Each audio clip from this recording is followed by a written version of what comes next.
3, 2, 1, obrolan santai, rolling, action. Oke, assalamualaikum warahmatullahi wabarakatuh.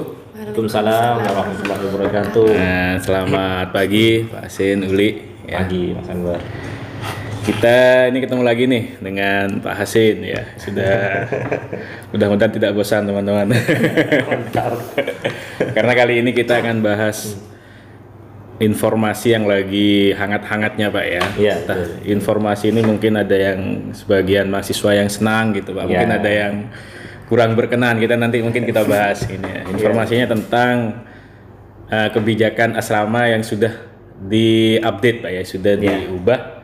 Yang awalnya bidan sampai lulus, sekarang 1 tahun. Mungkin nanti bisa lebih jelasnya langsung Pak Hasin yang menjelaskan.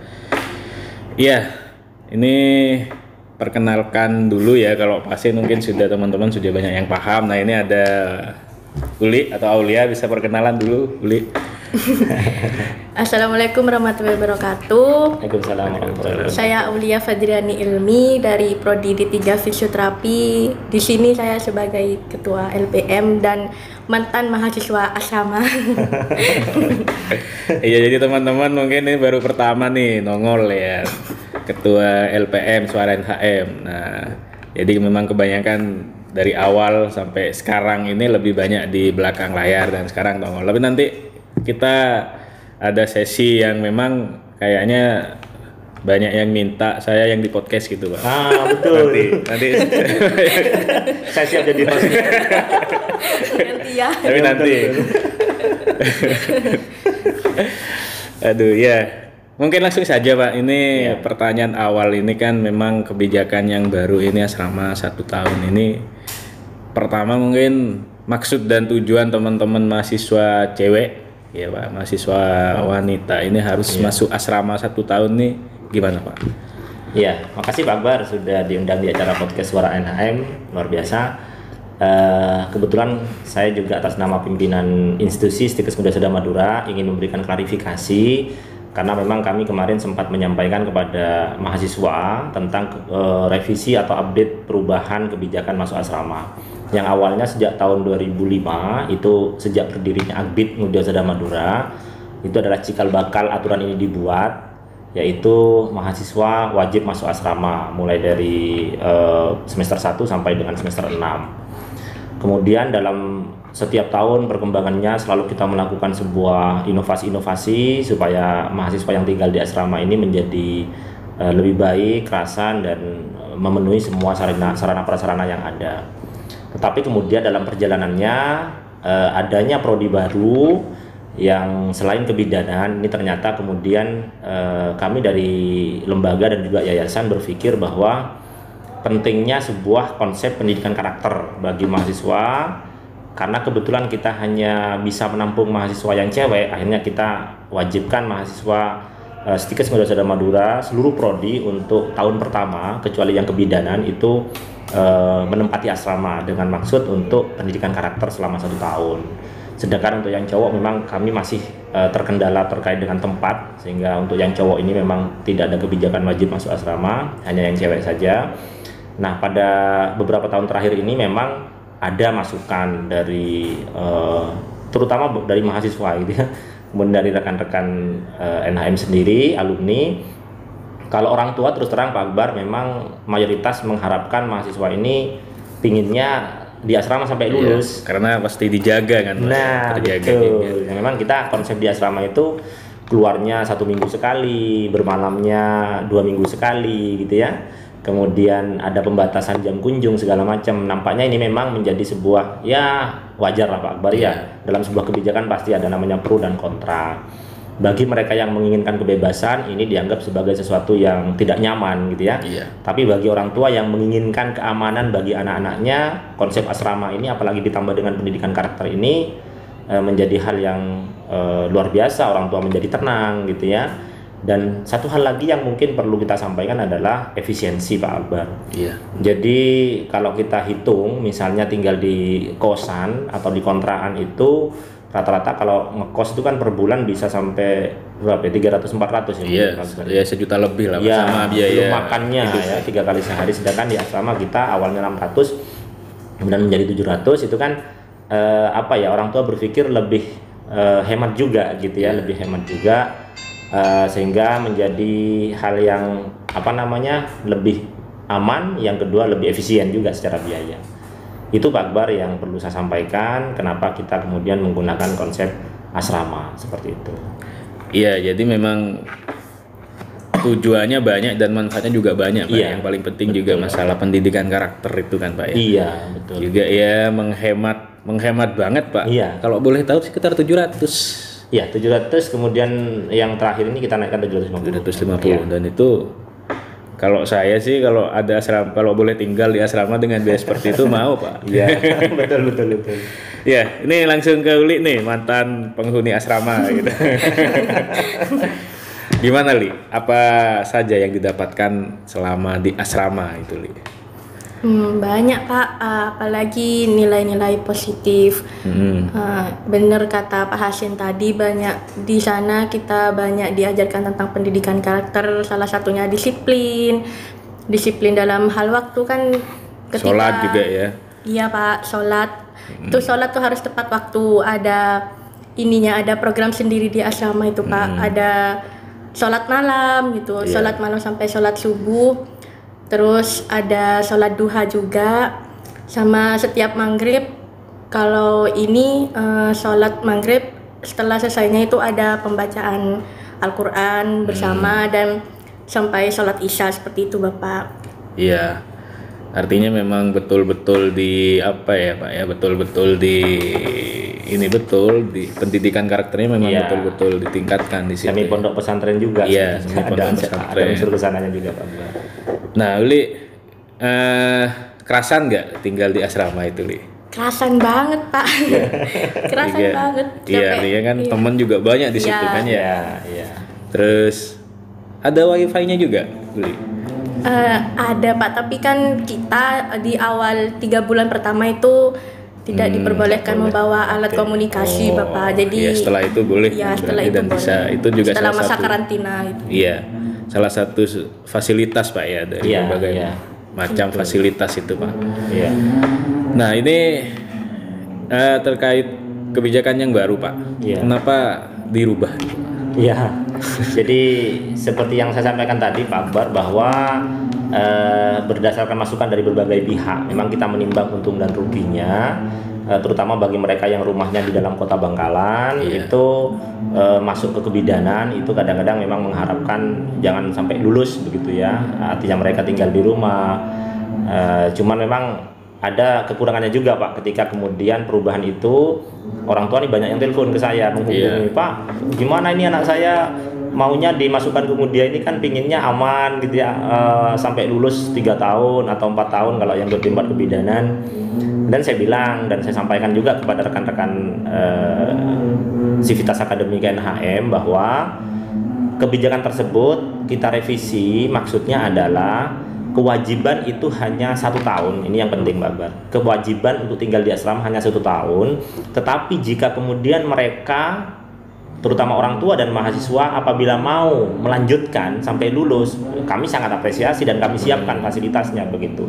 Jadi bukan kemudian orang tua ada yang salah persepsi dikirain harus keluar gitu ya. Jadi setelah 1 tahun masuk, kemudian semester 3-nya mereka harus keluar dari asrama. Bukan seperti itu. Diberikan opsi berarti. Betul. Jadi kami memberikan penawaran. Apabila mereka mau lanjut silahkan, kami menyediakan fasilitasnya asrama. Tapi bagi mereka yang kemudian mau izin keluar, misalnya mereka tinggal di rumahnya atau tinggal di rumah saudaranya, itu kami persilahkan juga.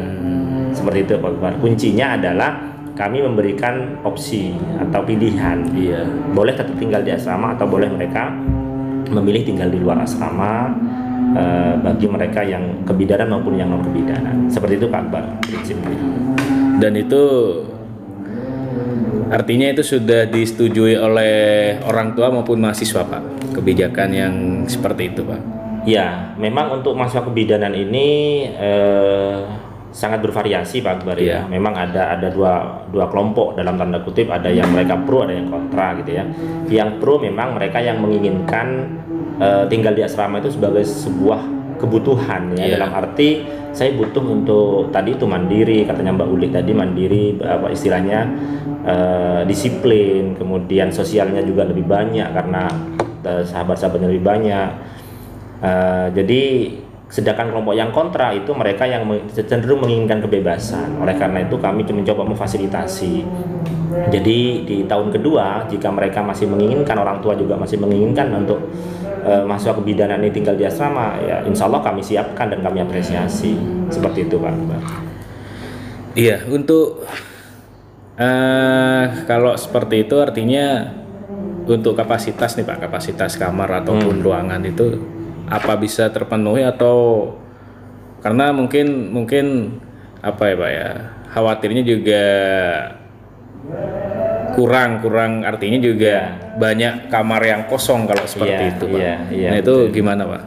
Ya, jadi kami kemarin sudah berhitung Pak Akbar, sebelum membuat keputusan ini kami sudah berhitung, artinya kami juga akan mendata nanti sejauh mana progres dari mahasiswa yang akan tinggal di asrama atau yang mereka keluar di tahun kedua dan ketiga itu, dan kami sudah siapkan seandainya nanti yang disampaikan Pak Akbar terjadi, artinya banyak space kosong di asrama, ruangan-ruangan kosong di asrama, insya Allah yayasan sudah mempunyai berbagai opsi ya, salah satunya nanti akan dikembangkan menjadi pendidikan dasar yang berbasis Islam di situ. Ya, jadi misalnya SDIT ya, atau TK yang kemudian berbasis Islam. Prinsipnya yayasan ingin memiliki sebuah lembaga pendidikan mulai dari dasar sampai menengah dan tinggi yang berbasis Islam.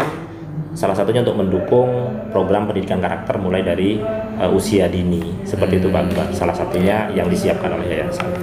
Jadi memang planning ini sudah direncanakan matang-matang Pak betul, ya. Betul Pak Iya. Akbar. Dan ini juga menjadi harapannya menjadi langkah yang positif untuk yayasan maupun untuk kampus Tikes. Iya, betul Pak. Nah, Uli sendiri nih, kira-kira apa yang paling Uli ingat sampai sekarang, yang paling berkesan gitu, Uli, selama di asrama nih? Iya.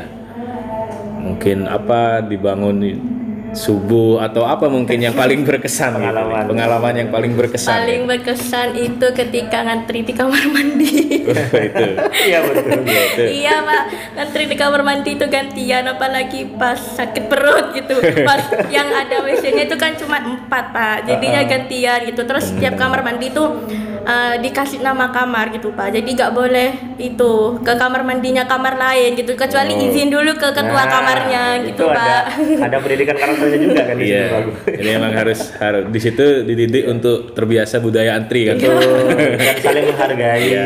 Karena kan nggak mungkin satu mahasiswa satu kamar mandi kan tidak. Hotel jadinya. Di hotel. Makanya Pak. Iya, ini itu apa ya? Kekurangan dari asrama menurut Uli apa Li? Dan kelebihannya gitu Li? Untuk kelebihannya dulu, kelebihannya itu banyak Pak, yaitu kita diajarin mandiri, disiplin, budaya mengantri kayak gitu tadi. Terus menghargai pendapat sesama teman kamar gitu Pak. betul. Kan kadang satu kamar itu ada yang berbeda pendapat gitu, ada yang mau kasurnya atas bawah itu Pak, ada yang mau di atas bawah gitu. Iya, rebutan. Ada yang karpet tibi ya. Iya. Ya biasa manusiawi itu Pak. Iya. Kayak itu. Terus untuk kekurangannya sendiri sih menurut saya apa ya? Nggak ada sih Pak, banyak lebihnya. Mungkin nggak bisa keluar ya Mbak. Kalau ya nggak bisa keluar pas lagi pandemi kayak gini, nggak ada jatah keluar, jatah pulang gitu. Iya, itu mungkin bagi teman-teman atau adik-adik mahasiswa yang terbiasa keluar gitu Pak. Bebas ya Pak. Iya, ada yang terbiasa bebas tuh mungkin agak sedikit tersiksa. Ini apaan? Kayak mungkin mereka bilangnya di penjara. Ya betul. Kayak terpenjara. Iya, sebelum pandemi pun juga itu keluarnya 1 minggu sekali. Iya, ada jatah keluar, ada jatah pulang. Pulangnya 2 minggu sekali. 2 minggu sekali ya. Pulangnya. Nah itu memang menjadi yang tidak terbiasa, dan mungkin yang niatnya juga ingin niat apa ya, main-main atau ya seperti itu mungkin sedikit kurang nyaman. Ya. Betul. Oke, mungkin ada lagi Pak yang ingin disampaikan Pak? Ya, saya kira itu Pak Akbar. Jadi mungkin pesan saya kepada adik-adik yang mau masuk ke Muda Sada Madura, insya Allah aturan yang sudah kami revisi ini memfasilitasi rekan-rekan yang mungkin ada di area Bangkalan dan sekitarnya yang ingin tinggal di rumahnya.